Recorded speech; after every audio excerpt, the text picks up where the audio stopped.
And David, I'm not going to knock on our coverage, okay, because the number does matter. But does it matter if it beats, quote, the consensus, given that there's effectively a 5 million number hole between the high and the low numbers? I'm certainly not looking at it at this point. And the numbers have been so far apart, and they've been so tough to deal with. Look at the revision in May. I don't know how you go from minus 2.7 to plus 3. You know, it's just mind-boggling at this point. I think we're going to have to look elsewhere for guidance at this point.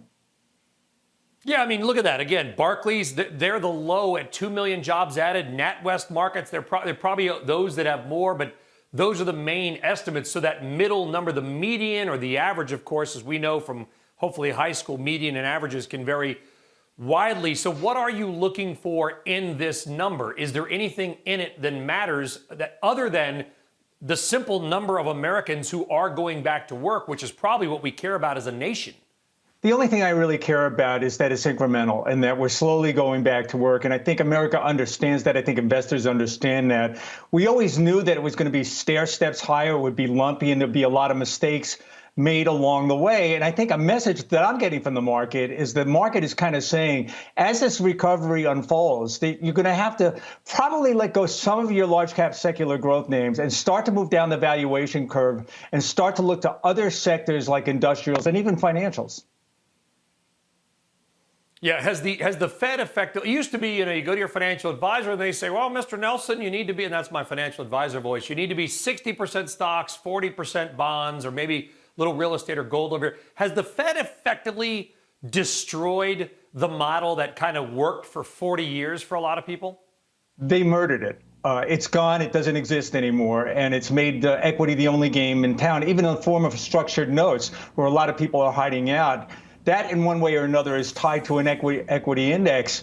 I think investors have piled into stocks, and it's driven the valuations up. And that's why I'm suggesting you got to move down the valuation curve. I love some of the big cap tech names I have. I love some of the software names, but some of them trade at 1,000 PEs if they have any earnings at all. And on a GAAP basis, they might not even have that. So look outside of that. Look to some other areas of the market that are essential industries. Yeah. Industrials are essential. We had a guest on earlier, and I want to repeat this. I wish we did an RBI today. This would have been it, David. Eric Johnson of Cantor. I don't know if you heard his stat.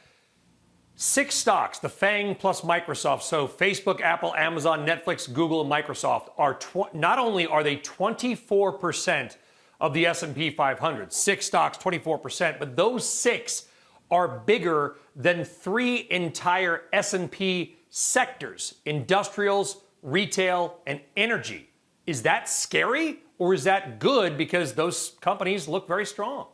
They are strong, but it's a conversation, Brian, that we could have had, 5, 6 years ago. It's been increasing since that over the last 10 years. Large cap secular growth has dominated the market and probably will for some time. But outside of that, there's opportunity there. I can buy quasi-tech names like industrials, like defense names, which are leaders in cybersecurity, cyber offense, cyber defense, cyber analytics.